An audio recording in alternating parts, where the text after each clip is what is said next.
Ladies and gentlemen, let us welcome of Uzbekistan and Tajikistan.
Please stand up if you're able for the national anthem of Uzbekistan.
дуруд ба кулли бинандагони телевизиони футбол. гузориши мустақими мо оғоз мегардад аз ҷараёни баргузории бозиҳои футзал 2023 кафа байни бонувон.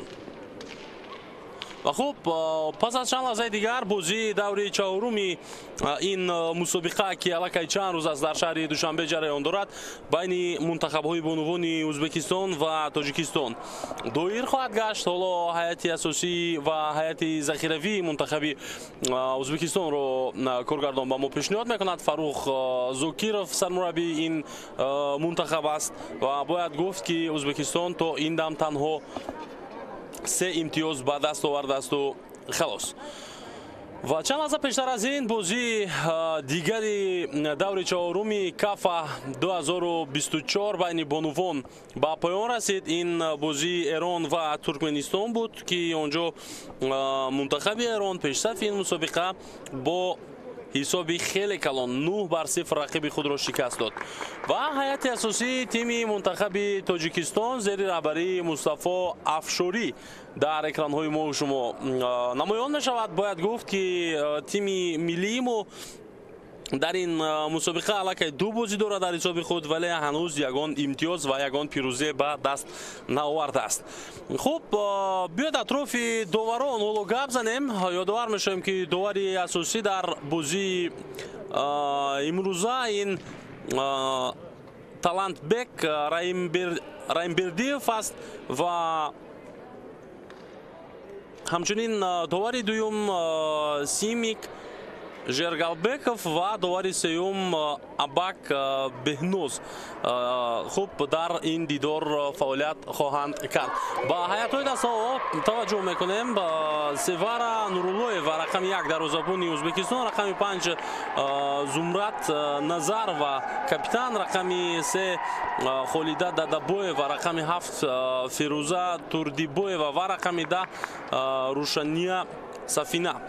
Сармураббии ин даста гуфтем Фарух Зукиров аст ва атрофи ҳайати эҳтиётӣ низ дар рафти бозӣ ҳарф хоҳем зад. ҳайати мунтахаби Тоҷикистон Муниса Гулова рақами 1 дарвозабон, капитани даста Нисо Абдуллоева рақами 8, рақами 7 Елиева Мадина, рақами 9 Некубахт Худудодова ва рақами 13 Марҷона Файзуллоева.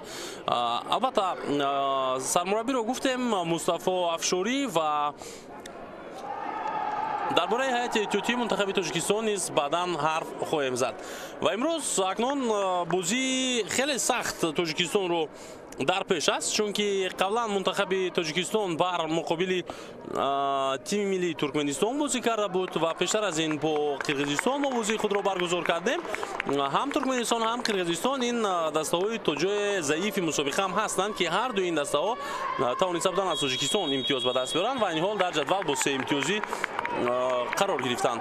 Аммо акнун имрӯз бо ду дастае ки нисбатан рушд карданд дар футзал бояд бозӣ кунем. Аввал бо Ӯзбекистон ва дар даври баъдӣ ки ин даври панҷум мешавад рӯзи 11 феврал, он ҷо мо бояд бар муқобили тими миллии Эрон бозии худро баргузор намоем ки фикр мекунам аз ҳама бозии мушкилтарин барои футболбозони мо, барои бозигарони мо маҳз ҳамон рақобат хоҳад буд. Яъне мо аллакай мебинем ки Эрон чӣ гуна рақибони худро бо ҳисобҳои хеле калон шикаст дода истодааст.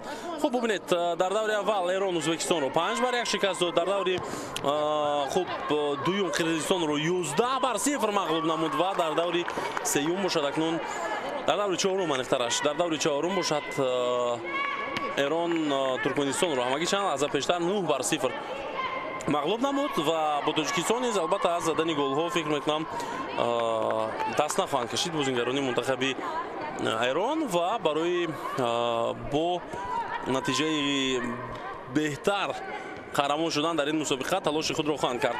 Айни ҳол дар ҷадвал мо агар таваҷҷӯҳ кунем ба таври пурра, Эрон акнун баъди бозии имрӯзааш бо 6 имтиёз дар ҷои аввал аст.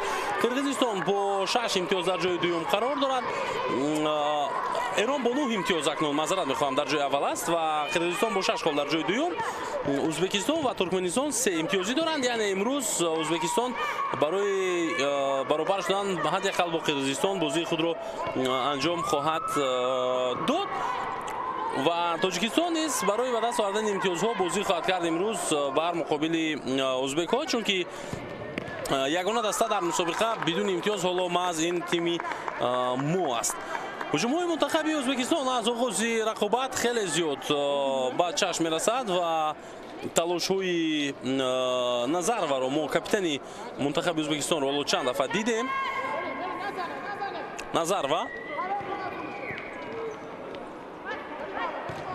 кӯшиш мекунад барои ҳамларо идома бахшидан. туп дар дохили ҷаримагоҳ ва зарба бо пушти пой. хушбахтона аз паҳлӯи дарвозаи Гулова туп аз майдон берун мегардад.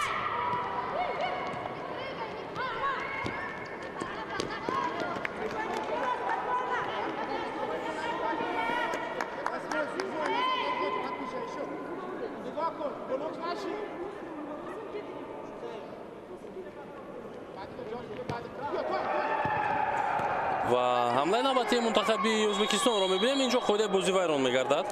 бале ин лаҳзае буд ки қоидаи бозӣ вайрон шуд воқеан.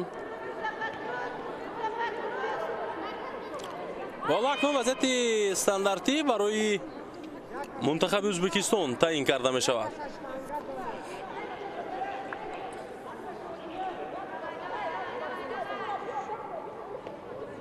рӯшания сафина дар назди тӯб аст. паси ӯ фурсат барои задани зарба ва зарбаро бармегардонанд дифоъгари мо некубахт худудодова.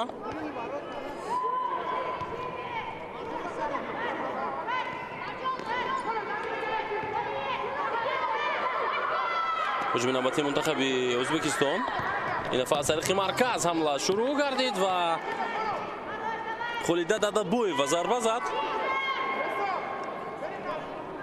бо пои чап вале зарбаи ӯ ҷониби дарвоза рост нарафт.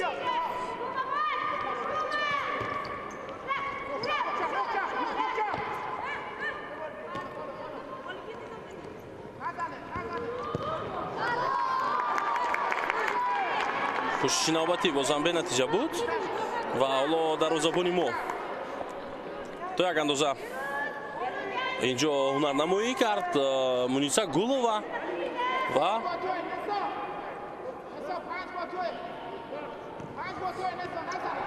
акнун аз кунҷи майдон тӯб ба бозӣ дароварда шуд. имконияти навбатӣ барои бозам задани як зарбаи дигар ва тӯб дар дасти дарвозабон. ниҳоят шояд бозигарони мо дар маркази майдон бо тӯб бозӣ кунанд. то ин дам ин чизро мо надидем.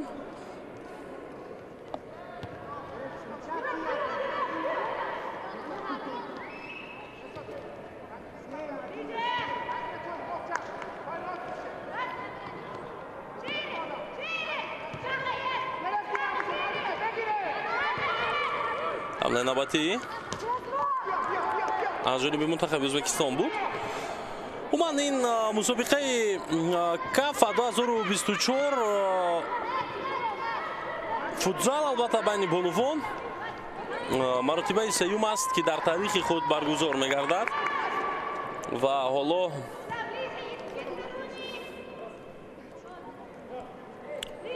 агар ба солҳои қаблӣ мо таваҷҷӯҳ кунем, махсусан ба солҳои 2022 ва 2023 ки аввалин борҳо баргузор шуда буд ин мусобиқа, махсусан соли 2022 барои нахустин бор доир шуд. онҷо 4 тим ширкат мекарданд дар ин мусобиқа: Эрон, Қирғизистон, Тоҷикистон ва Ӯзбекистон. аммо Афғонистон ва Туркменистон не. ва хуб дар ҳамон мусобиқа барои аввалин бор бонувони Эрон пирӯз шуданд, қаҳрамон гаштанд ва дар ҷадвал бо чунин натиҷаҳо дастаҳо қарор гирифтанд. Эрон дар ҷои аввал, Ӯзбекистон дар ҷои дуюм, Қирғизистон дар ҷои сеюм ва Тоҷикистон дар зинаи охирин хуб қарор гирифта буд. вале онҷо дӯстони азиз бояд гуфт ки дастаҳо бозиҳои бештаре баргузор карда буданд, чунки 4 даста буданд ва дар 5 давр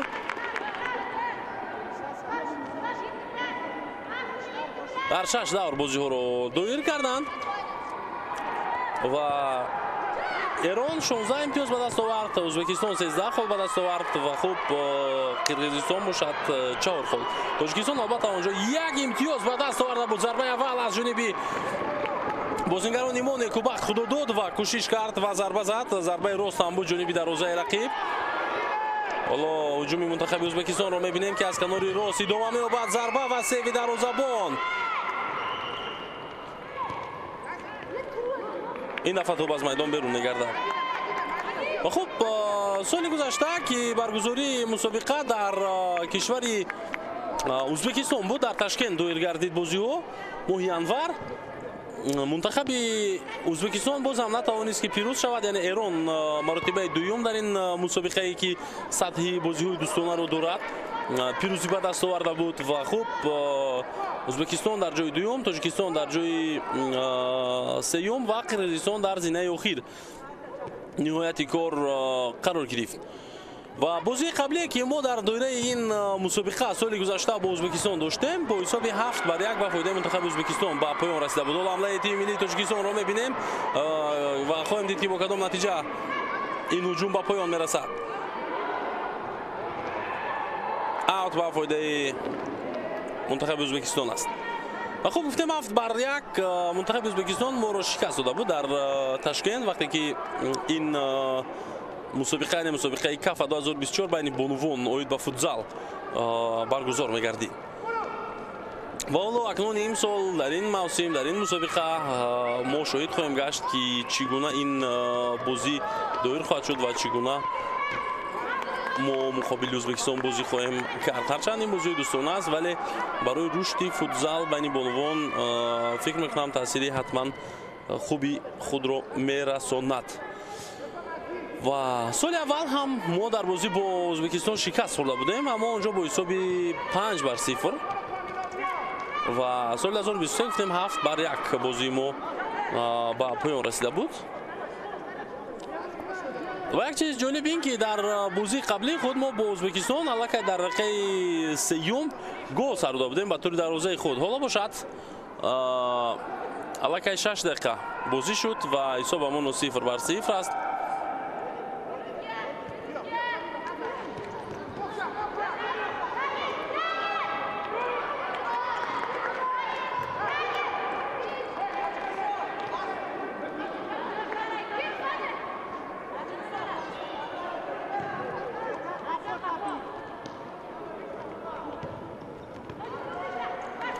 خب در مرکز میدان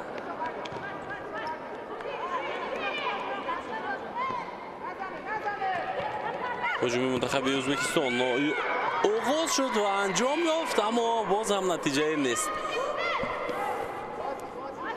این دفعه تلاشی توردیبویو برای زدن ضربه به نتیجه بود. هرچند از کنار بازیگر دیگر آماده بود و انتظار توپ هم بود تا اینکه ضربه بزند جانب دروازه رقیب.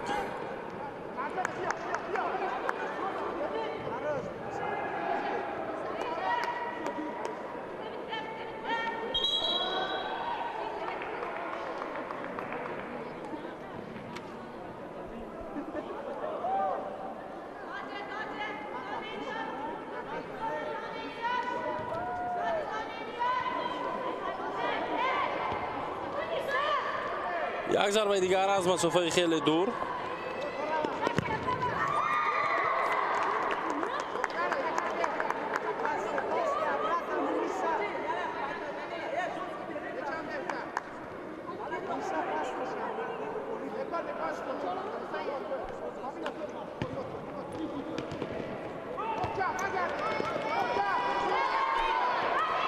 سرطبرابوی خوب رو ما دیدیم از طرف جنون قربان و باید گفت که این فوتبال باز از دقیقه اول بازی رو شروع نکرده بود. حالا از هیئت دوم یعنی از هیئت احتیاطی با میدان آمد. من در فوتزال قریب هیئت یکم و دوم نیست و همان نفرانی که در میدان هستند در دل خو حالتی که مربی یعنی معین میکنند میتوانند که یک دیگر رو عوض کنند. اگر احساس شد یک نفر خسته شده است در حال او رو عوض خواهند کرد.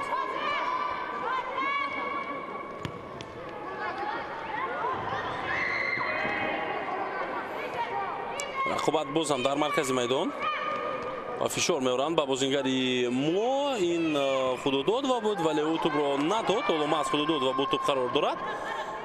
اوت با فایده منتخب تاجیکستان.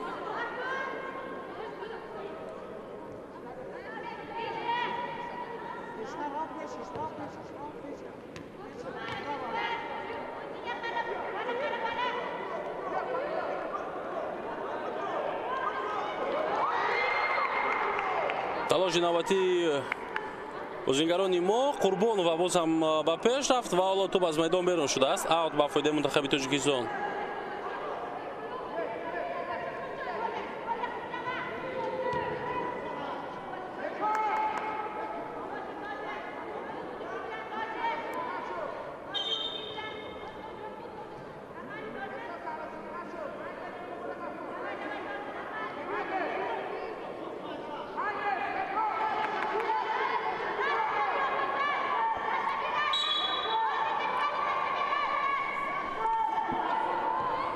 پس از اوت غیر قاعده توپ از اوت با بازیدار وارد شد. فکر کنم به همین خاطر بود که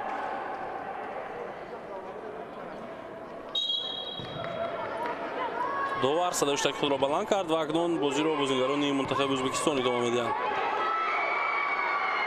Тӯбро навбати бозингарони мо зарба ҷониби дарвозаи Ӯзбекистон ва ин дафъа зарбаи задаи Қурбоноваро дарвозабон гирифт ва хуб боз ҳам ҳисоб бетағйир боқӣ мемонад.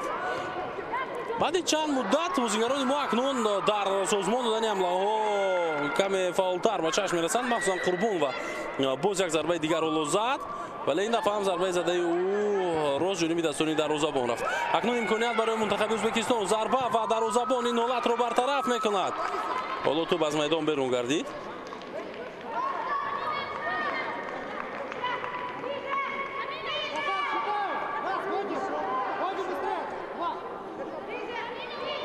Гулова тӯбро ба бозӣ медарорад. Қурбонова тӯб аз майдон берун шуд ва дар ин ҳолат Карина Мирзоева натавонист тӯбро дар ихтиёри худ нигаҳ дорад.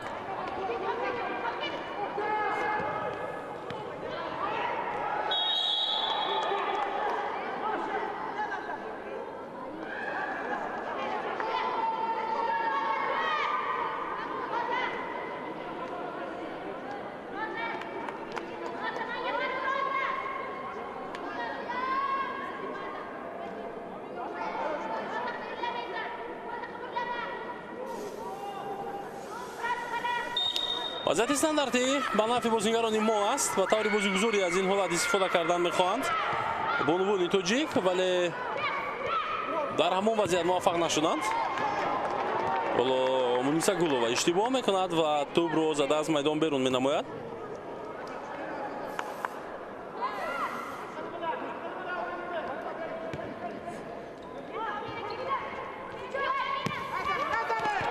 ҳуҷуми навбатии мунтахаби Ӯзбекистон ва зарбаи кунҷӣ барои сафедпӯшҳо ба миён меояд.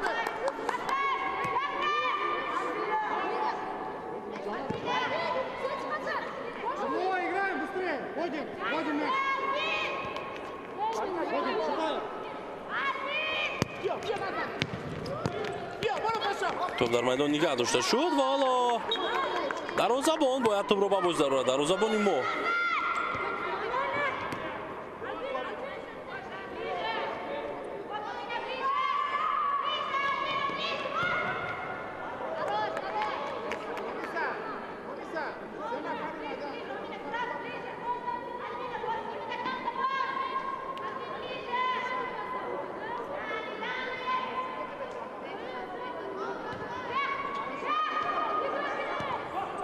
дар ин вазъият бубинед ки ҳатто Гулова дарвозабони мо ба пеш омадааст.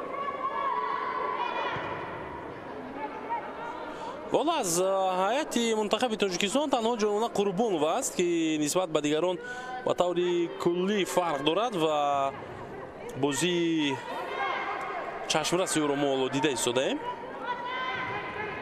ду-се дафъа зарбаҳои хуб ҳам дошт ба самти дарвозаи мунтахаби Ӯзбекистон, аммо зарбаҳои ӯ ворид нашуданд ба дарвоза. ҳоло як ҳамлаи дигари бозингарони мо дар маркази майдон тӯбро аз даст додем.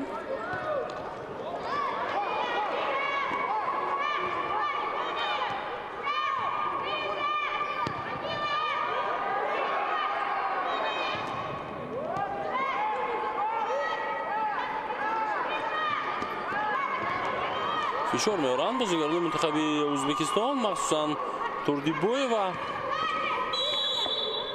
ва қоидаи бозиро вайрон кард дар ин ҳолат Карина Мирзоева, бозингаре ки аз ҳайати захиравӣ ба майдон омад. яъне ӯ дар ҳайати асосии дастаи мо қарор надошт аз дақиқаҳои аввал.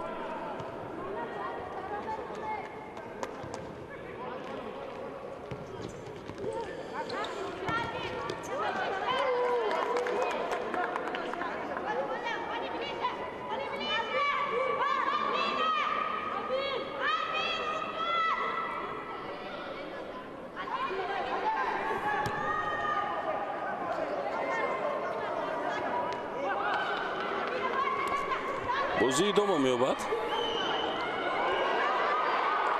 ҳоло фурсати дигар барои задани зарба буд, аммо зарбаи Абдуллоеваро пар гардонданд. аксолуҷӯи мунтахаби Ӯзбекистонро ҳам мебинем. на дигар бора бозингарони мо аз хати дифоъ ба ҳуҷум мегузаранд ва дар ин ҳолат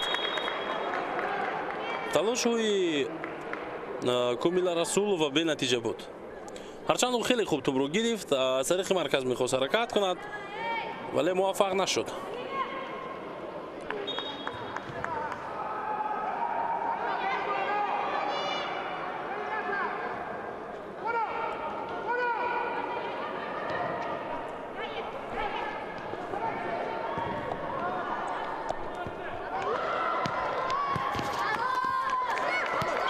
Аут ба фоидаи мунтахаби Ӯзбекистон.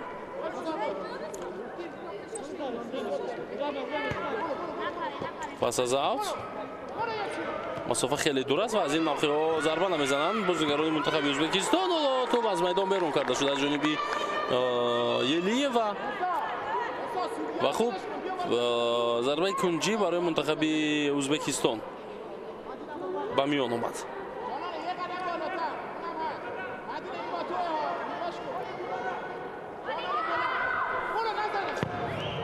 зарбаи навбатӣ аз тарафи Назар ва капитани мунтахаби Ӯзбекистон хеле баланд буд.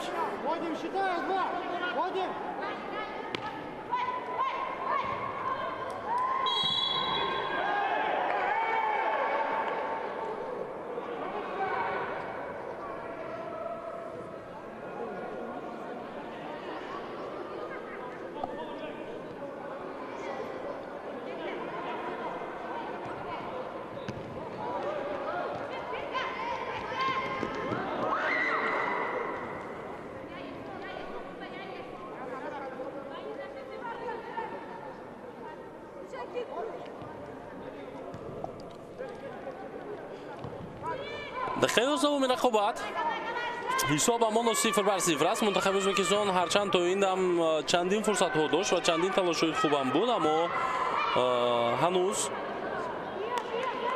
گل زدن نتوانستند بعد دروازه ما.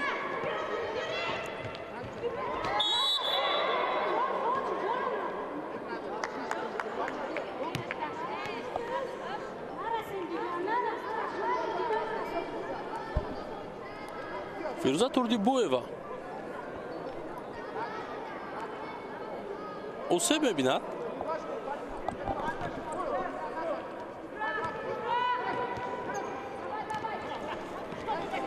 هجوم نوبتی منتخب ازبکستان و این دفعه دروازه‌بان ما پیش میآید برای برگرداندن توپ، اما نهایت در دقیقه 11 میدانداری گل اولی بازی امروز را ما دیدیم و بعد زدن گل دست یافت فیروزه توردیبویوا.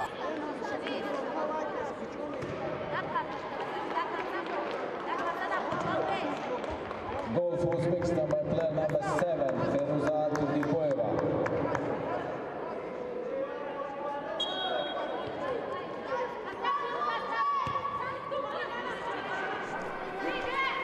حالا صحنه تکراری گل رو میبینیم. اینجا سه دفاعگر کوشش کردند که موقعیت درست رو اشغال کنند ولی هر سه هم اشتباه کردند و حالا یک حمله دیگر رو میبینیم در اجرای بازیگران منتخب ازبکستان، اما این دفعه مونیسا گولووا توپ رو به دست خود گرفت.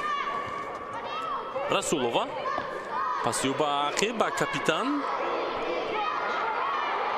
و نیسو عبداللویوا خیلی زیاد حرکت کرد اما در انجام دادن ضربه موفق نشد و حالا یک فرصت دیگر برای زدن ضربه از طریق مرکز. ضربه خیلی هم سخت ولی ضربه زده رسولووا باز هم جانب دستان دروازه‌بانی منتخب ازبکستان نورالیeva میروند. عموما یک چیز رو باید قید کنیم که در فوتزال از مسافه دور ضربه زدن مثلا در همین بازی که ما دیده ایستادیم در این گونه بازی ها خیلی کم حالتهایی میشوند که نتیجه میارند. البته فوتزالی کسبی و عموما بازی هایی که در فوتزال بین مردان در چمپیونات های بزرگ میشود اونجا جای گپ نیست، ولی حالا بازی رو که ما تماشا کرده ایستادیم بعد بازیگران ما آرام باشند و به طوری بازیگذاری کوشش کنند و پیش برند، چون که اونقدر ضربه های سخت نیز دارند که ضربه هاشون از مسافه دور به دروازه وارد شود.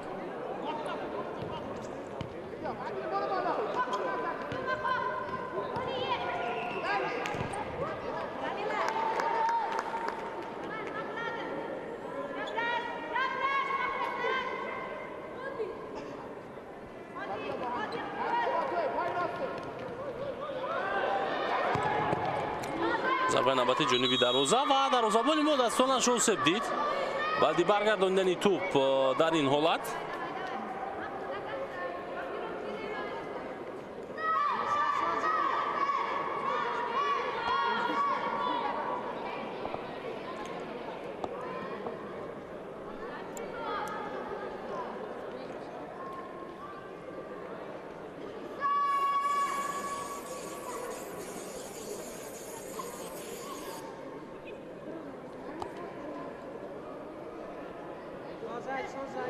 ببینیم حالا که دروازه‌بان مونیسا گلووا میتواند بازی رو ادامه داده یا نه.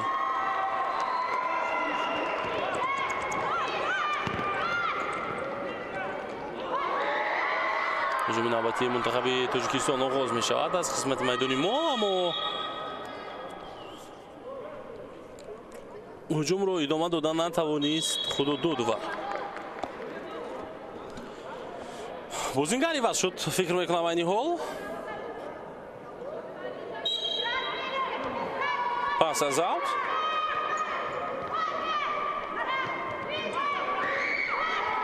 رسولووا قرار بود که توپ رو از دست بدهد.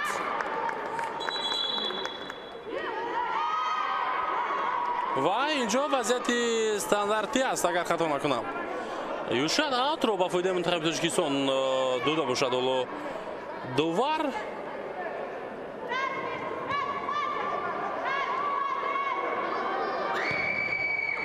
ضربه از مسافه دور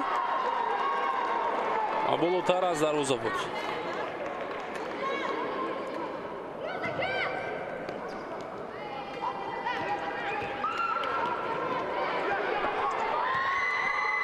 هجوم نوبتی منتخب ازبکستان امکانیت بود و ضربه که اجرا شد حالا بعد ستون دروازه میرسد بعدی تلاش روزیخان اسکر و در نوبت بعدی دروازه‌بان ما نیز مونیسا گلووا خیلی خوب عمل کرد و توانست که توپ رو بگیرد.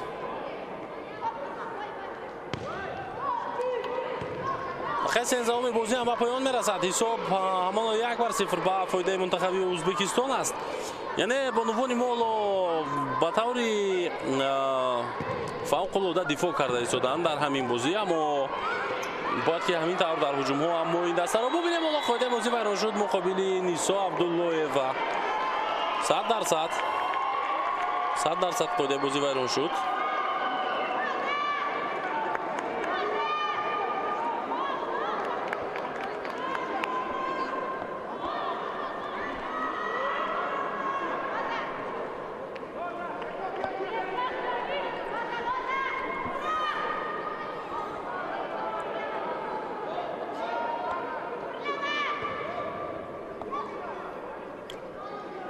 در نزد توپ قرار دارد مرجانا فیض‌اللهی‌وا.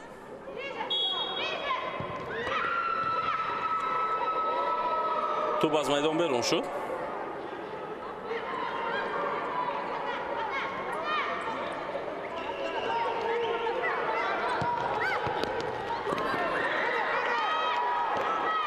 هجوم جوابی منتخب تاجیکستان در مرکز میدان نظر و با توپ صاحب گردید از خط دفاعی ازبکستان و حمله دسته خود را شروع کرد. او ادامه می‌یابد حمله منتخب ازبکستان.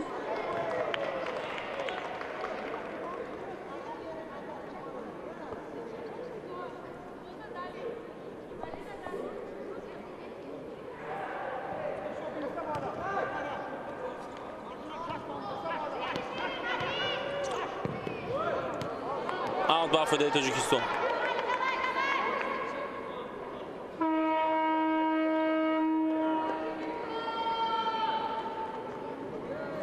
تایم اوت و میبینیم که اکنون در این تایم اوت مصطفی افشاری چیکار خواهد کرد و چی توصیه های میدهد به دستپروران خود. یک کسانی به پاس خوب داد، نکابت یک کسانی پاس خوب داد، چرا میای در اون پاس داد؟ یک دو سم در اون یه سر دختر با هوشیاری بیرون آب بخورین لطفا. بیدارتر شیم مونیسا. اومدن 3 نفر اومدن رو ما، 3 نفر اومدن، 1 2 3 نفر اومدن. این 2 نفر بالا وقتی میگن پاس بلند، این 2 نفر بالا نیستم این دو نفر نزدیک یه پاس بلند این دو نفر اضافه بشن اینا شما دورین شما دو نفر دورین وقتی پرسمون کردن یه پاس با دست یه پاس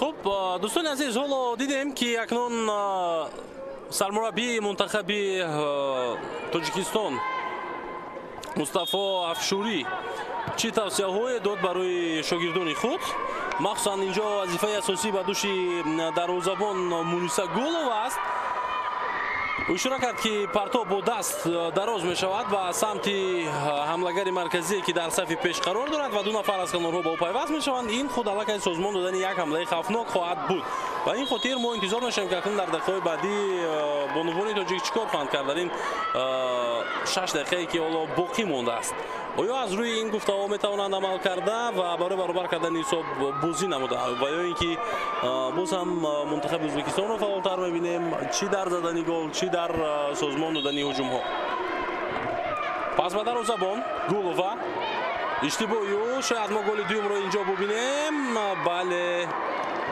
بله مصطفی افشوری در سرمربی منتخب تاجیکستان فکر نکنم که دروازه‌بان رو اجازه داده باشد از موقع خود بیرون بیاید بلکه خودی دروازه‌بان به پیش آمد و اشتباه کرد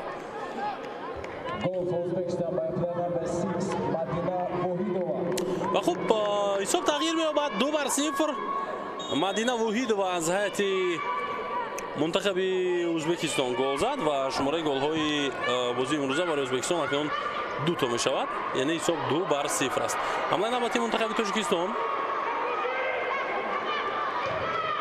اوت و اینکه شاید ضربه کنجی حتی باشد به نفع ما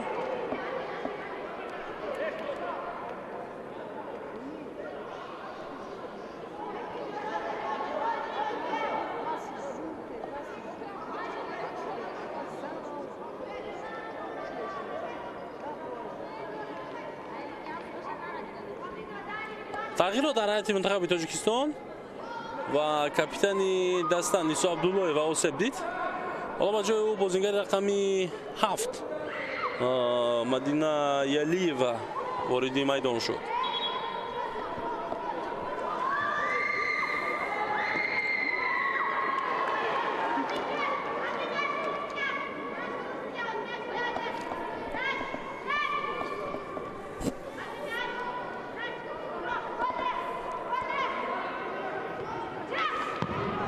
ضربه نوبتی از مسافه دور خیلی سخت از طرف فیض‌الله و اجرا شد اما این ضربه نیز راست نرفت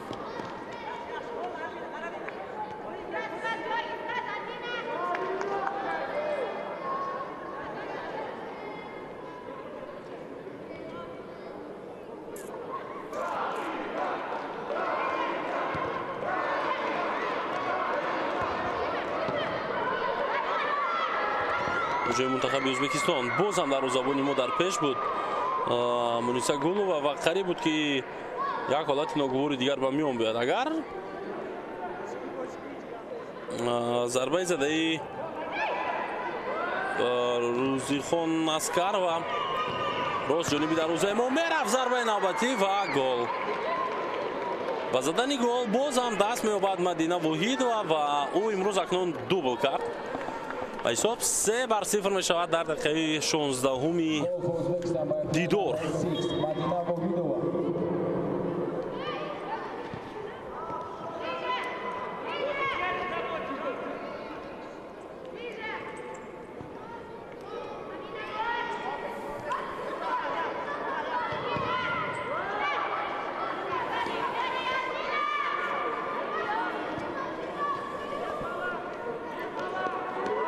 بازی در قسمت میدانی ما ادامه دارد و اکنون شاید بعد از 3-0 گشتن حساب بازیگران ما برای زدن گل تلاش کنند نه برای دیگر نگاه داشتن خط دفاعی خود حالا دو عرصه داشته که خود را بلند میکند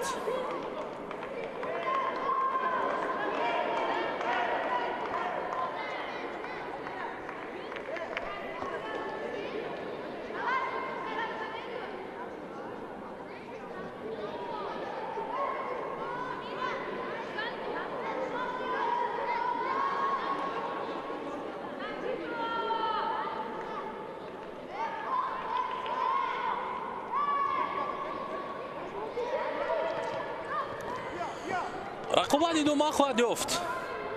қоида вайронкуниҳо камтар зиёд шуданд дар ҳамин лаҳзаҳои ахир. ва ҳоло ҳуҷуми навбатии мунтахаби ӯзбекистонро мебинем ки идома дорад.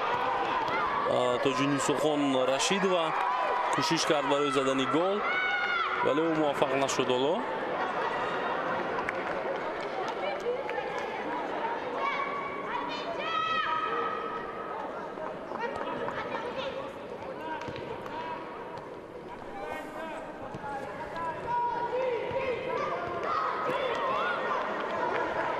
توپ از میدان بیرون می شود. اوت با فایده منتخب تاجیکستان.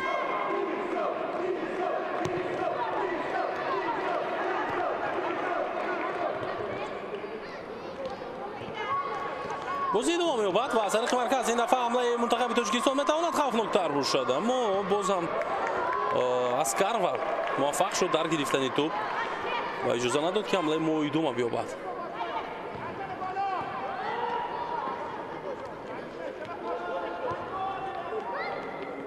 خوبه چگونه پاسی دقیق بود از جانبی رشیدова و توپ از میدان زده بیرون کرده شد.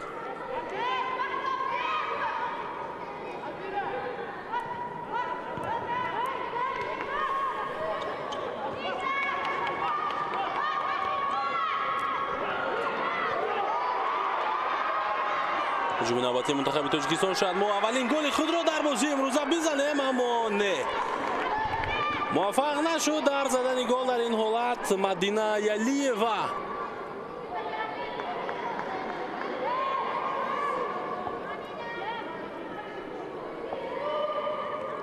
او پاسی نیسا عبداللهیوا را قبول کرد، پاسی انیخترش مرجان فیضولهیوا را، ولی در زدن ضربه موفق نشد.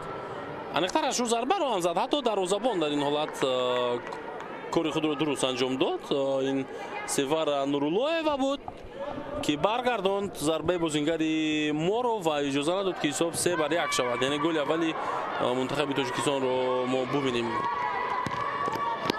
اوت با فایده تاجیکستان است.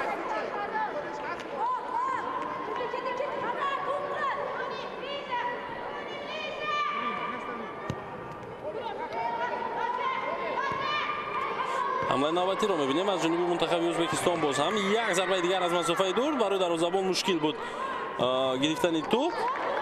فیضولهیوا اوت کار می‌کند با فایده تیم ملی تاجیکستان.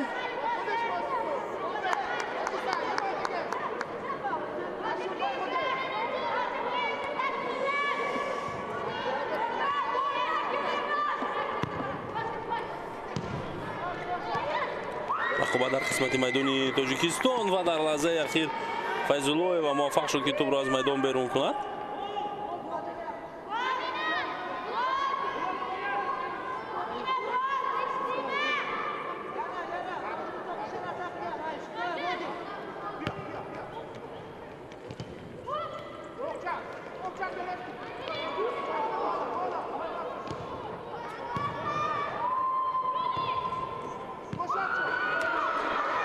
بازیگزاری خوبی بانوان تاجیک، اما خدا داد و موفق نشد. انیول در مسابقه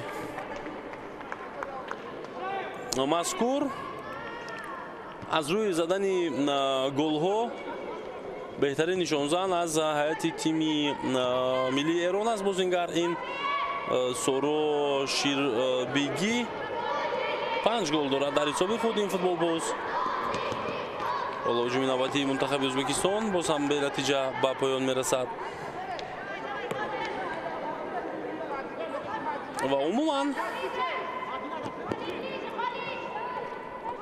منتخب ایران دسته است که حالا تو با همین دور به طور دروازه رقیبان 25 گل زده است. یک حمله دیگر و یک ضربه خوفناک دیگر از جانب کامیل رسولова بود. بیاید صحنه تکرار را ببینیم، ولی توپ از دروازه دور رفت. هجوم نوبتی منتخب تاجیکستان، ضربه جانب دروازه ازبکستان. از دو کنار بازیگران انتظاری توپ بودند، انتظاری پاس بودند، ولی پاس نداد. در این وضعیت مرجان فیضولهیوا و ضربه زد аммо тӯб аз дарвозаи мунтахаби Ӯзбекистон дуртар рафт. Файзуллоев аз зарбаи ӯ кӯшиши худудод ва бенатиҷа буд. خب گفتیم تیم ملی ایران دسته است که از همه بیشتر گل زده در این مسابقه و در عموم بگیریم اگر 25 گل دارند در حساب خود با عنوان منتخب ایران. حمله نوبتی مو و توپ از میدان بیرون می شود.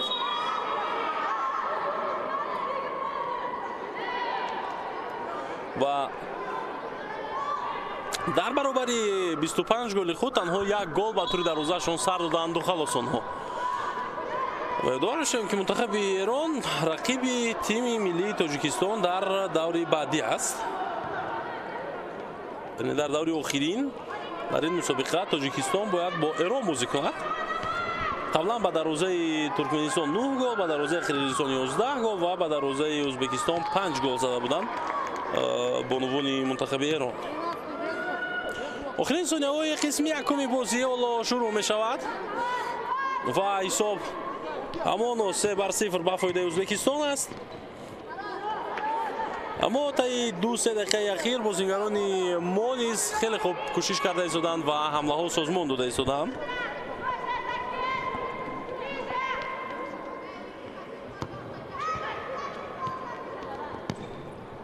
مونیسا گلووا اشتباه کرد در زبان، ولی حالا اکنون به موقع خود برمیگردد و ضربه خوفناکی که اجرا شد حالا برطرف گردید. سفینه روشنیه ضربه رو اجرا کرد و در زبان برگردان توپ رو. ضربه کنجی برای منتخب ازبکستان. پاس به عقب. توپ از میدان بیرون شد.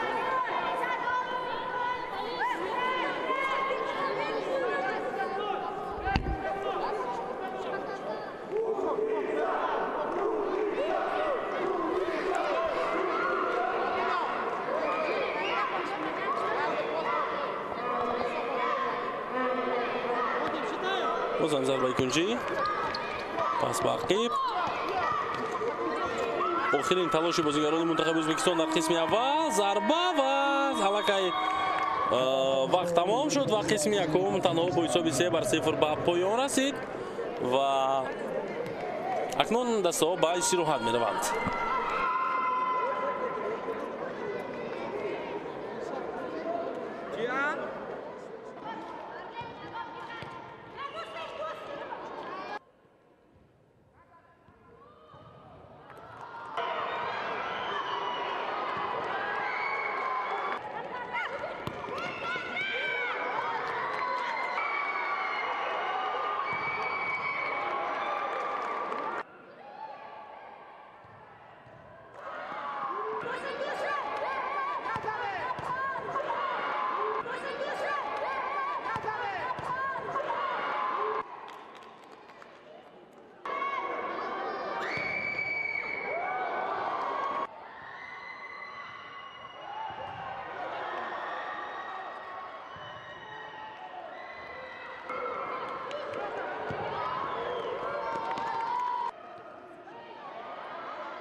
Чем больше провансали от «я люблю готовить» добавляешь, тем ярче. Ярче.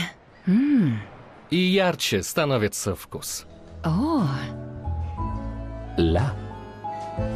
ля. Ярче вкус, ярче настроение с брендом «Я люблю готовить». فانتا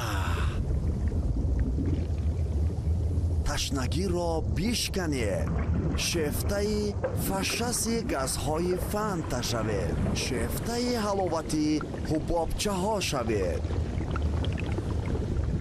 مفتون خوشبویی و مزه ناتکرار و نادیر شوید فانتا طعم جذاب و دلکش را بچشید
دوستان عزیز برمیگردیم با قسم دومی دیداری منتخب‌های ازبکستان و تاجیکستان. بعد نیمه اول حساب 3-0 با فایده رقیب ما تیم منتخبی ازبکستان است و اکنون در قسم دومی رقابت شاید بازیگران ما با نیروی تازه با رویه دیگر به میدان بیایند، اما میبینیم که نه، برعکس رقیب با این شکل بازی رو آغاز میکند و الکی در دقیقه اول گل میزنند بازیگران منتخبی ازبکستان. یادآور میشویم که در بازی اول بیشتر از 11 دقیقه به عنوان ما ایستادند، بر مقابل رقیب دفاع کردند و اجازه زدن گل ندادند، اما حالا در نیمه دوم همگی 25 ثانیه توانستیم ما بازی کنیم، اون هم به توپ و اولین گل اکنون در قسم دوم از جانب سفینه روشنیه زده می شود و 4-0 میگردد حساب. دیگر بار اطراف هیئت حرف میزنیم، مخصوصا هیئت تیم ازبکستان. سفر نوراللهیeva و زمرد نظرova، خالده دادابویeva، فیروزه تردیبویeva، روشنیه سفینه، البینا باباقولova، توجی نیسوخان رشیدova، مدینه واحیدova، روزیخان اسکرova، شاهنوزه قربانova، مفتونه پنجیeva، امینه ولیخانova و انگلینا همچنین شودیت توشeva. این هیئت اساسی ازبکستان است. عموما هیئت بازیگران منتخب ازبکستان و فاروق زوکیروف سرمربی آنها. حالا هجوم نوبتی منتخب ازبکستان رو می‌بینیم که از طریق مرکز ادامه دارد. توردیبویeva ضربه او بالاتر از دروازه ما و اکنون به هیئت منتخب تاجیکستان نظر می‌اندازیم. مونیسا گولова، نیسو عبداللهیeva، مدینه یلیeva، نیکوبخت خودودودova، Marjona Fayzulloyeva, Ruziguli Hasan, Laylo Halimova, Karina Mirzoyeva, Benazir Jumakhonzoda, Shamsiya Huseinova, Marjona Saidova, Komila Rasulova, Shukrona Azizulloyeva و جنونا قربانova. این بازیگران منتخب تاجیکستان زیر رهبری مصطفی افشوری میباشند. ضربه کنجی برای تیم منتخب ازبکستان در دقیقه دوم میدانداری به میان میآید. پاس با عقیب به طور بازیگزاری از این فرصت استفاده کردن میخواهند بازیگران رقیب.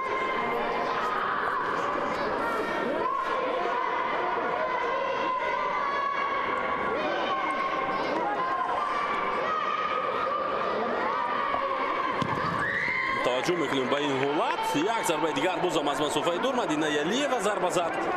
من در قسم یکم نیز بازیگران ما قریب که چند حمله داشتیم، در همه هجوم‌ها از مسافه‌های دور ضربه‌ها بودند. هجوم نوبتی ازبکستان امکانیت برای گل دوم در نیمه دوم، اما نه، خوشبختانه اینجا دفاعگران ما این دفعه برطرف کرده توانستند حمله رقیب رو. والا هجوم آغاز می‌شود. نه، باید از جانب ما حمله آغاز میشد، ولی از جانب منتخب ازبکستان حمله آغاز می شود و ضربه نوبتی رو میبینیم. دروازه‌بان این حالت رو برطرف میکند و یک ضربه کنجی برای منتخب ازبکستان به میان میآید. با این ضربه کنجی هم بینگریم و بعدا با اطراف بعضی از جزئیات‌های کاف 2024 اوید با فوتزال بین بانوان حرف خواهیم زد. پس عقیب ضربه از مسافه دور، دفاعگر این ضربه رو برمیگرداند. عموما مسابقه کاف دوستان عزیز یادآور میشویم که از روز دوم فوریه شروع شد رسما، ولی بازی‌ها از روز 4 فوریه برگزار گردیدند. آخرین بازی‌ها روز 11 دایر میشوند، البته در دوره پنجم مسابقه مذکور. حالا باشد دور 4 است و در این دور علاقه منتخب‌های ایران و ترکمنستان بازی خود را برگزار کردند. بازی مخصوصا در همین ورزشگاه دایر شد. البته آنجا ایرانی‌ها با حساب 9-0 پیروزی به دست آوردند با حساب خیلی کلان. کمتر از این 11-0 قرقیزستان رو شکست داده بودند. آنها با 5-1 با ازبکستان بازی کرده بودند. تنها یگانه رقیبی که باید با بازیکنان این منتخب تاجیکستان است و این بازی در دور آینده البته اتفاق خواهد افتاد، یعنی ایران و تاجیکستان در دور بعدی بین هم بازی خواهند کرد. خب در تاریخ برگزاری мусобиқаи мазкур ин танҳо сеюмин мусобиқае аст ки ҳоло бонувон байни ҳам дар мусобиқаҳои кафа онро дуэл карда истоданд ва ҳанӯз бозиҳои мазкур унвони бозиҳои ба истлоҳ дӯстонро дорад. яъне як марҳилаи омодагӣ мешавад ва як марҳилае ки дастаҳо ҳам воқиф мешаванд аз қувваҳои худ ва ҳам аз камбудиҳои худ дар ҷараёни баргузории ин чорабинӣ ё ин ки ин мусобиқа.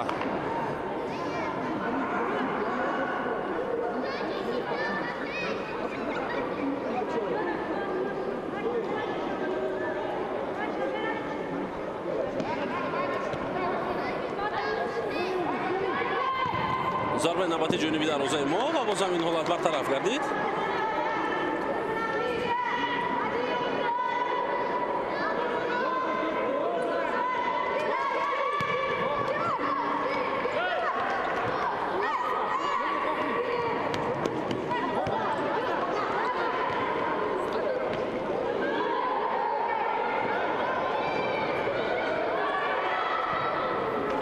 ҳуҷуми навбати мунтахаби ӯзбекистон боз ҳам бартараф карда шуд.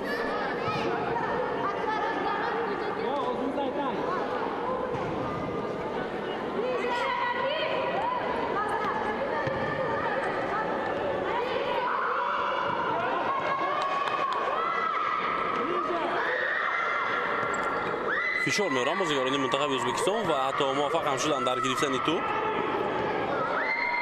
бахтӣ бармегардад ҷонона қурбонова ва тӯбро бармегардонад ба мунтахаби тоҷикистон.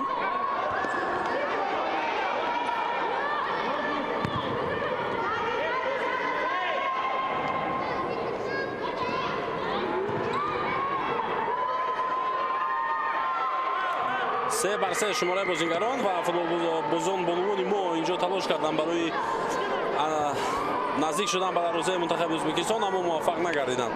умуман дар нимаи дуюм ҳоло мо ягон ҳуҷуми хуби бонувони тоҷикро надидем то ин лаҳза.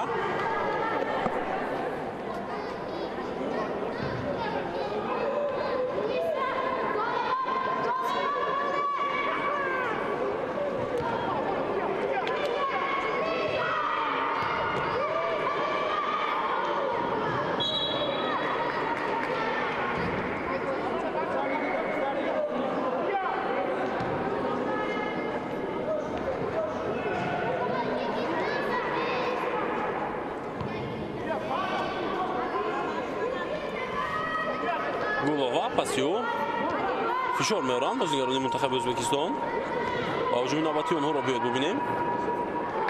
туп аз майдон берун карда шуд.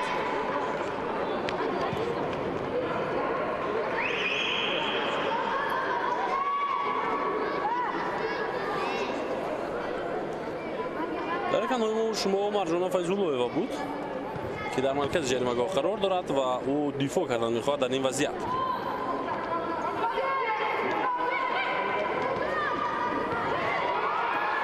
ҳуҷуми ҷавобии мунтахаби тоҷикистон ин дафъа шонс ҳаст барои дома бахшидани ҳамла, аммо файзуллоева дақиқ пас дода натавонист ҷониби қурбонова ва ин ҳуҷум низ бенатиҷа ба поён расид.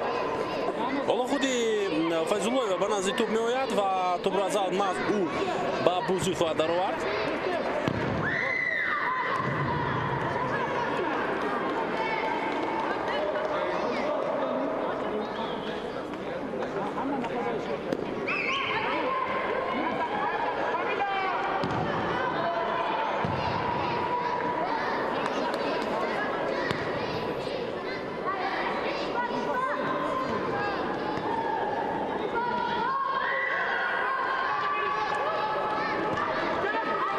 دقیقه هفتمی قسم دوم ادامه دارد.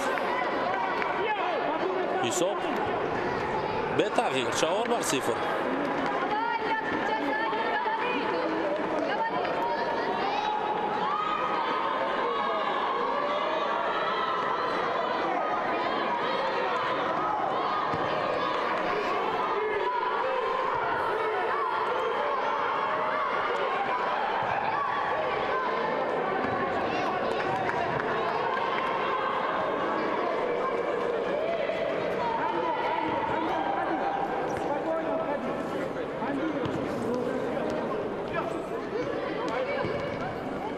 در اختیار بانوان ازبکستانی.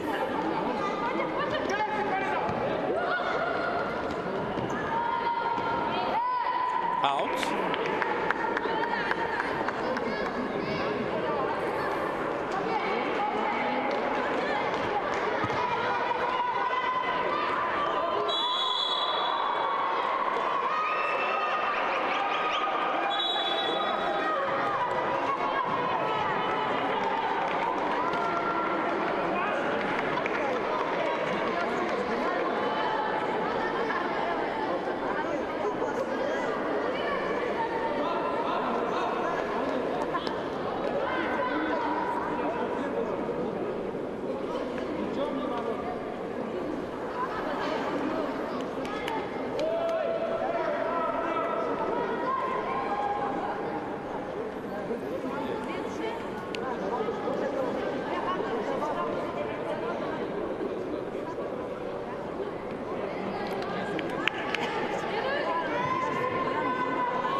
پس باقی و بازی دوم می‌یابد. حمله منتخب ازبکستان نقطه‌رشی دوم می‌یابد از کناری راست. کوششی امین اولی خون و والا یک ضربه خیلی هم سخت جانبی دروازه ما، اما مونیسا گلووا برگرداند این ضربه رو.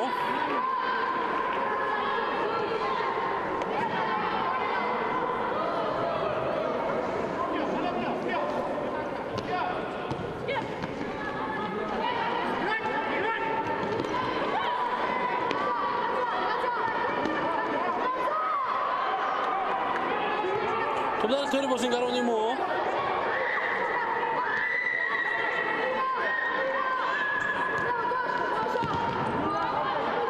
پس باقی از جانبی خود داد و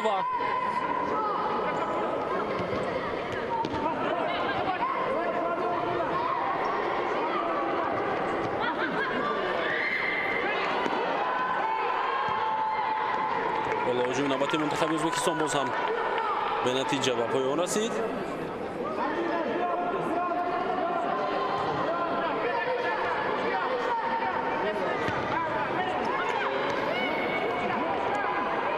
و خب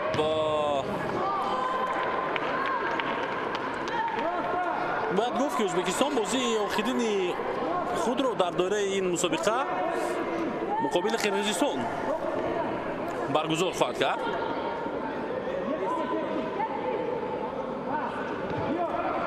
پس از کنج میدان و اشتباه بود حرکت فوتبال بازی ازبکستانی. خب این بازی ها روز 11 فوریه برگزار می شوند در دوره کافا و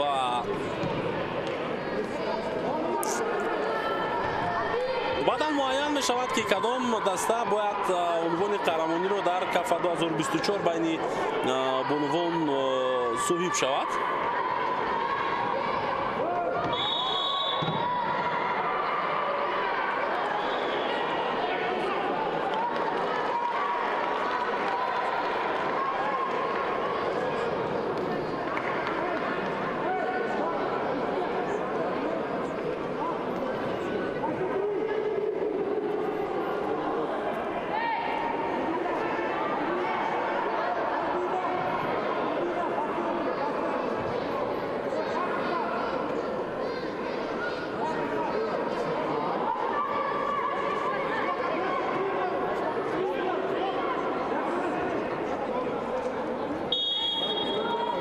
وضعیت استانداردی و در این وضعیت قریب بود که بازیگران منتخب ازبکستان از نو موفق می شدند. پس باقی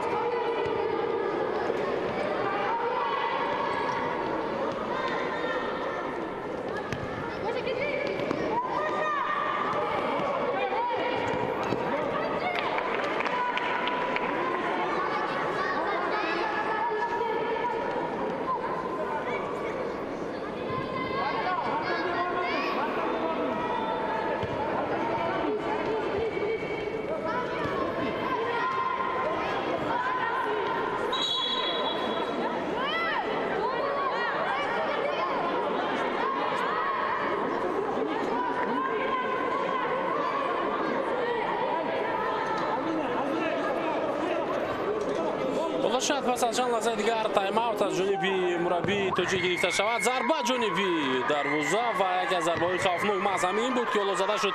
Боз як талоши дигар, зарбаи навбатӣ аз масофаи дур аз ҷониби Мадина Ялиева буд. Аммо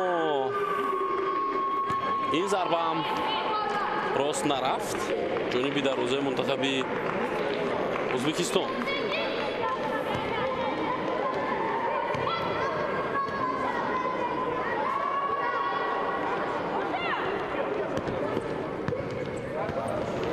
айниҳол дар ҷадвали мусобиқаи кафа байни болувон Эрон бо 9 имтиёз баъди 3 бозӣ дар ҷои якум аст. Қирғизистон бо 6 имтиёз пас аз 3 бозӣ албатта дар ҷои дуюм қарор дорад.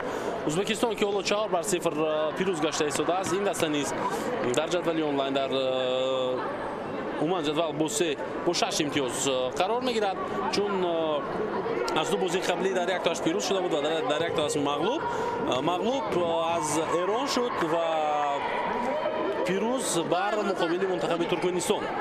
ва имрӯз акнун бо Тоҷикистон мебинем ки то ин дам бо ҳисоби 4-0 пештафам ҳаст, вале мунтахаби мо ҳанӯз имтиёзе дар даст надорад. яъне дар сеюмин бозии худ мо пайҳам ба бохт рӯбарӯ гашта истодаем.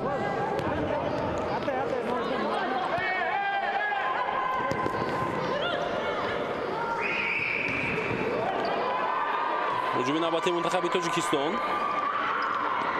Худудодова муваффақ нашуд дар задани зарба.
خیلی دیگر توپ پایانی قسم دوم باقی میموند حساب 4-0.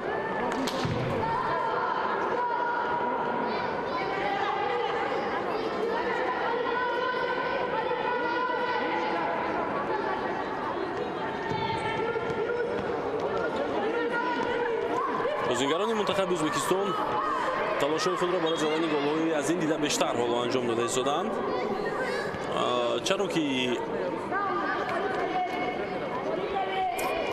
даври охир ҳарчанд ҳоло эҳтимоли бештари қаҳрамонии Эрон ҳам ҳаст, вале шонс барои Ӯзбекистон низ хоҳад буд ки ин даста ҳам талош кунад, чунки имрӯз хуб 3 имтиёз ба даст барад, пас шумораи голҳоаш ба 6 мерасанд. На, аллакай фикр мекунам Эрон ҳарчанд ҳоло ба таври расмӣ гуфта намешавад, вале Эрон аллакай қаҳрамон аст бо 9 имтиёзе ки дар ихтиёри худ дорад, чунки ҳам Қирғизистон, ҳам Ӯзбекистон, ҳам Туркменистон ҳар се ин дастаро шикаст додааст дар се бозии қаблии худ. ва агар Ӯзбекистон пирӯз шавад, имрӯз 6 имтиёз мешавад шумораи имтиёзҳояш, ва дар даври оянда Қирғизистонро шикаст бидиҳад, шумораи имтиёзҳояш 9 мешавад ва баробар бо Эрон мешавад. аммо аз рӯи оне ки Эрон бо ҳисоби хеле калон рақибони худро мағлуб кардааст, махсусан Ӯзбекистонро 5-1 шикаст додааст, Эрон дар ҷои аввал қарор хоҳад гирифт. ва умуман бозиҳои даври панҷум гуфтем ки рӯзи 11 феврал доир мешавад. як бозӣ соати 16:00 ба вақти душанбе байни Қирғизистон ва Ӯзбекистон хоҳад буд ва бозии дуюм 19:00 байни Тоҷикистон ва Эрон дар ҳамин майдон баргузор хоҳад гашт. ҳоло зарба аз масофаи ду ҷониби дарвозаи мунтахаби Ӯзбекистон, ин дафъа хеле наздик будем ба задани гол, аммо боз ҳам гол нест. خوب در مرکز ادامه می‌یابد هجوم منتخب تاجیکستان پس با کنار راست باید شود ولی کمی پسی سست‌تر و با سرعت پستر انجام شد. از این لحاظ بازیگری ما توپ را گرفتن نتوانست. حالا خدا داد و توپ را زد به بازی در آورد و اوت از کنار مقابل میدان به میان می‌آید.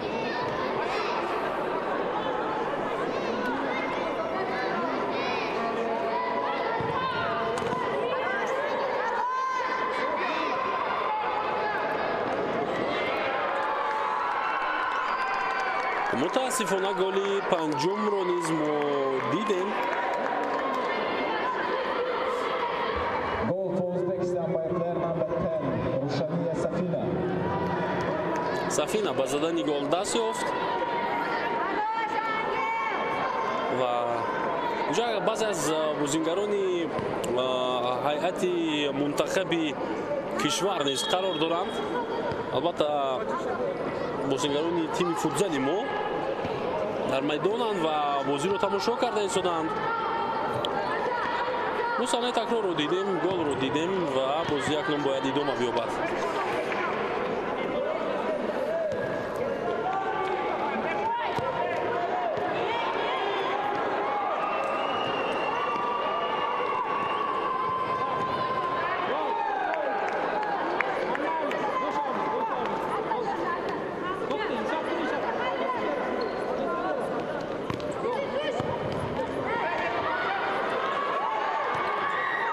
هجوم نوبتی منتخب تاجیکستان و یک ضربه دیگر به نتیجه بود. باز هم اینجا ضربه رو اجرا کرد کامیلا رسولووا.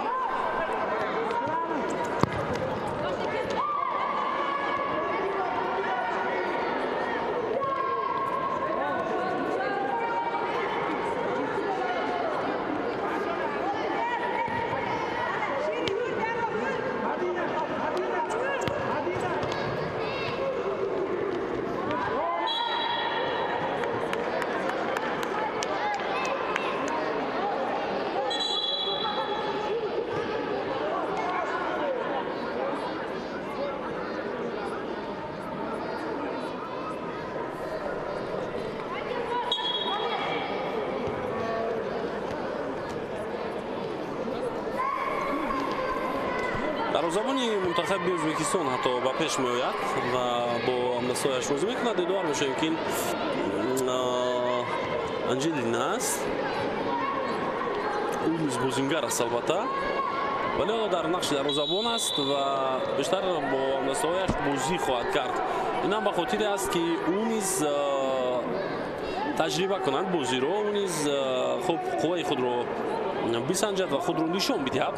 یعنی سرمربی میخواد به همه امکانیت دهد.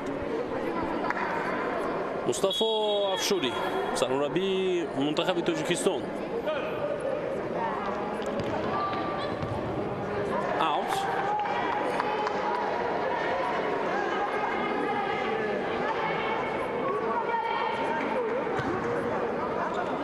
تعداد مربیان تیم منتخب ازبکستان رو میبینیم که چگونه بین هم بحث و مناظره میکنند و چگونه بر رشته تحلیل کشیده ایستادند بازی دستپرورانی خود را. امکانیت برای زدن ضربه جانبی دروازه تاجیکستان پس به عقب و در آن وضعیت اجازه داده نشد.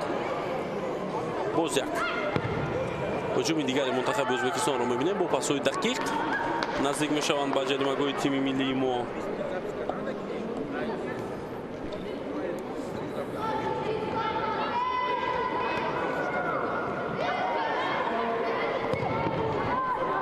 ضربه از مسافه خیلی دور بود و در دروازه ازبکستان کسی نیست، اما بازیگران ما توپ را از دست دادند.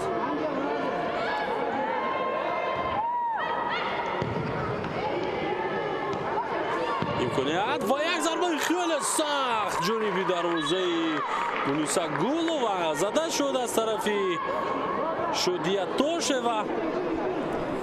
و دوباره اشاره میکند که دروازه‌بانی ما برگرداند از این ضربه رو، هرچند در نظر اول دیدیم که توپ با تیر دروازه رسید. اون شاید صحنه تکرار رو با اون نشون میداد کارگردان، بعدا خواهیم فهمید که آیا توپ به دست دروازه‌بان رسیده بود یا نه. به هر حال توپ از کنج میدان اکنون با بازی آورده می شود. دقیقه 15 رقابت باز یک ضربه دیگر و دفاعگر مصد گذاشت، یعنی این معنی آن را دارد که یک ضربه کنجی دیگر برای منتخب ازبکستان هست.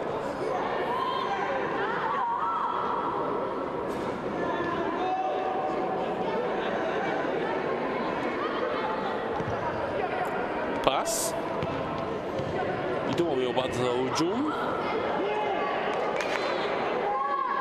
و الحال توپ از میدان بیرون شد.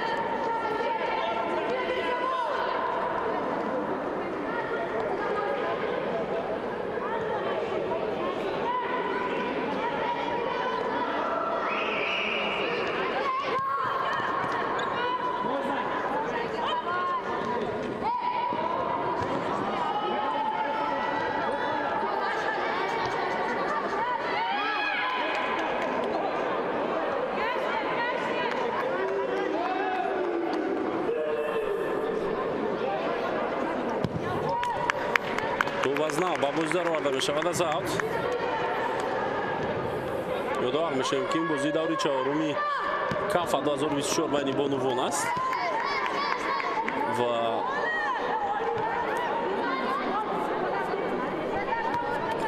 تاجیکستان سومین بازی خود را برگزار کرده ایستاده است.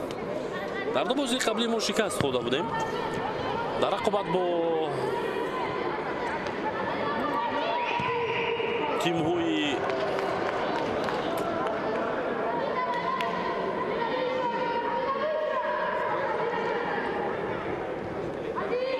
قرقیزستان 4-2 شکست خوردیم و در بازی با خوب ترکمنستان 4-1.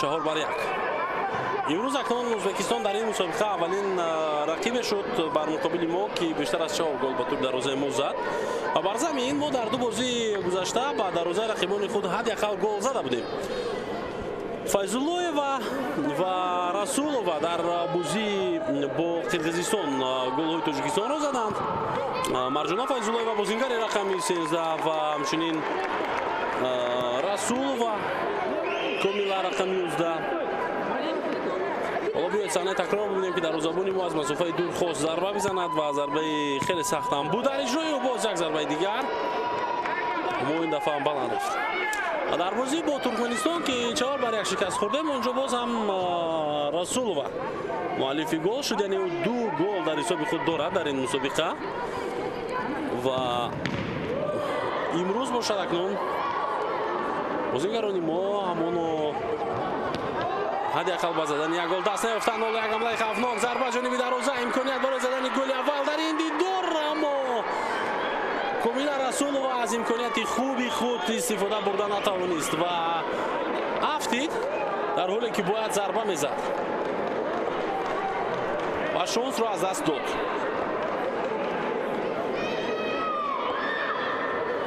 باید صحنه تکرار رو ببینیم. اینجا بازی خیلی خوبی نیکوبخت خود داد و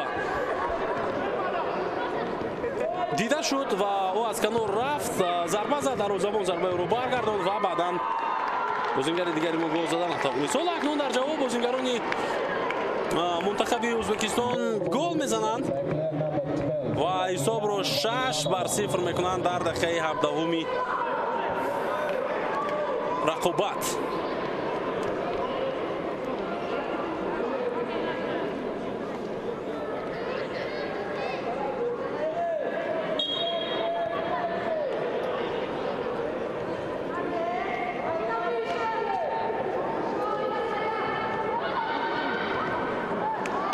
ببینید چگونه ضربه سخت از جانب آمینه ولی خونووا زده شد جانبی دروازه ما که دیگر دروازه‌بان در برگرداندن ضربه عموما عاجز بود در همان حالت.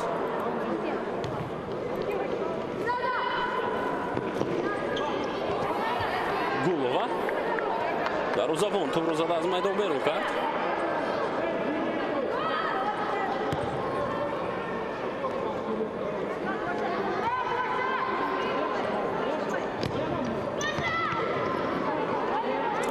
توپ از میدان بیرون می شود. ҳуҷуми навбати мунтахаби ӯзбекистон. боз як зарбаи дигар, ин дафъа хеле сахт ва зарбаи задаи Албина Бобоқулова аз паҳлӯи дарвозаи мо гузашт. аз нав тӯбро мегиранд бозингарони ӯзбек. Тошева паси Баканор. Тошева аз нав бо тӯб. Рашидова бо бозӣ карда истодааст. бубинед чӣ гуна ба якдигар онҳо пас медиҳанд ва футболбозони мо танҳо дар хати дифоъ метавонанд қарор бигиранду халос. Балихонова кӯшиши ӯ пас Баканор. Тошева зарбаи навбатӣ бо пои чап. Воло инҷо дар дақиқаи 18-уми қисми дуюм фикр мекунам тайм-аут гирифта мешавад ва ин тайм-аут аз ҷониби Мустафо Афшури аст, сармураббии бонувони футзали тоҷик.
бозӣ идома меёбад ва ҳуҷуми мунтахаби тоҷикистонро мо мебинем. дӯстони азиз, пас аз тайм-ауте ки дар қисми аввал бонувони мо доштанд, тамоман хуб бозӣ тағйир наёфта буд. ҳатто пас аз тайм-аут дарҳол бозингарони мунтахаби ӯзбекистон гол зада буданд. ҳоло акнун дар қисми дуюм чӣ мешавад ва чӣ гуна бозӣ мекунанд бонувони мо хоҳем дид. инҷо аут аст ба фоидаи тими миллии тоҷикистон ва бояд тӯб ба бозӣ дароварда шавад аз кунҷи майдон. на тамозан ҳатто зарбаи кунҷи будааст. зарбаи навбатӣ аз тарафи худудодова, вале тӯб хеле дур рафт аз дарвозаи мунтахаби ӯзбекистон.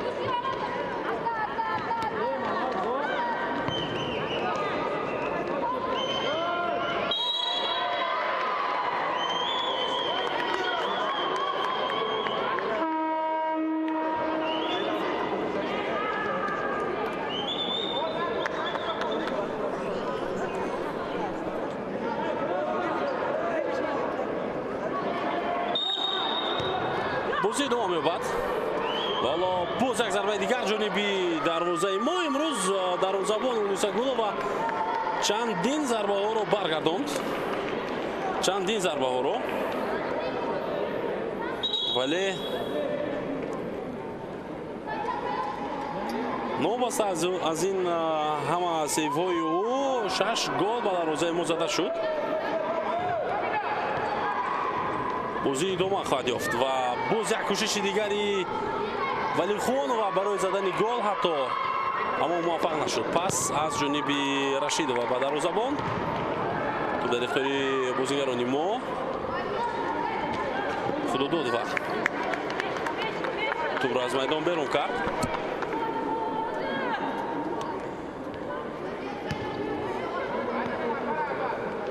шояд ин нафароне ки дар экранҳои мо шумоанд аз он яке аз оила яке аз бозингарон бошанд ки то лаҳзаҳои ахир истоданду бозиро тамошо доранд. зарбаи навбатӣ фишор меорам бозигарони мунтахаби Ӯзбекистон. дар ҳамон ҳолат қоидаи бозӣ вайрон нагаштааст. бонувони мо аз нав ба ҳуҷум мераванд. пас ба Худододова, Ялиева, аут. тӯб аз майдон берун шуд. хуб, чӣ тавре ки ман болотар ишора кардам, дӯстони азиз, бозиҳои даври охирини мусобиқа пас аз як рӯз баргузор мегарданд. яъне санаи 10 даста истироҳат мекунанд ва рӯзи 11 бозии худро доир мекунанд. Ӯзбекистон бо Қирғизистон бозии аввали рӯзи 11-ро баргузор мекунанд ва Тоҷикистон бо Эрон дидор хоҳад дид ва бо ин ҷамъбаҳс мешавад мусобиқаи мазкур. ва айни ҳол ҳам Эрон дар зинаи аввал қарор дорад дар ҷадвал ва ҳам бозигари ҳамин даста Соро Ширбигӣ бо 7 гол дар ҷои аввал аст аз рӯи задани голҳо ва Саида Ҳусейнӣ бозигари дигар бо 5 гол дар ҷои дуюм қарор дорад ва бозигари дигари мунтахаби Эрон Зебо Афрух бо 4 гол ва баъдан дар ҷои панҷум Кенҷибубу Ирисбек Кизӣ бо 3 гол дар ҷои панҷум аст. яъне ҳам Эрон дар ҷои аввал аст, ҳам мо се бозигари ин дастаро ҳамчун нишонзанҳои беҳтарин мебинем ки дар раври охир ҳам талошҳои худро хоҳанд кард бар муқобили мунтахаби Тоҷикистон. ҳамлаи навбатии Ӯзбекистон ва як зарбаи дигар аз масофаи дур аз ҷониби Омина Валихонова зада шуд. аз зарбаи задаи ӯ низ ба гол анҷом ёфт. ин аллакай сеюмин голи ӯ буд ё ин ки дуюмин голи ӯ дар бозии имрӯза. ба ҳар ҳол ҳисоб 7-0 мегардад дар дидори имрӯза. ин аллакай аниқ аст ки мунтахаби Тоҷикистон ба даври охир бидуни имтиёз хоҳад рафт ва бар муқобили Эрон бозӣ хоҳад кард. яъне дар се бозии худ як имтиёз ҳам мо ба даст овардан натавонистем. ҳоло вақт тамом мешавад дӯстони азиз ва дар даври чаҳоруми кафа 2024 байни бонувон Ӯзбекистон тавонист ки бо ҳисоби 7-0 мунтахаби Тоҷикистонро шикаст бидиҳад ва акнун 6 имтиёзро соҳиб мешаванд бонувони мунтахаби Ӯзбекистон ва дар ҷадвал дар ҷои дуюм қарор мегиранд. мо гузориши мустақими хешро ба анҷом мерасонем. шабакаи футбол ба таври мустақим гузоришҳоро барои шумо пешниҳод мекунад ва рӯзи 11 низ бозиҳоро ба таври мустақим аз тариқи телевизиони мо метавонед пайгирӣ кунед. то дидорҳои дигар сарбаланду пирӯз бошед. хайр.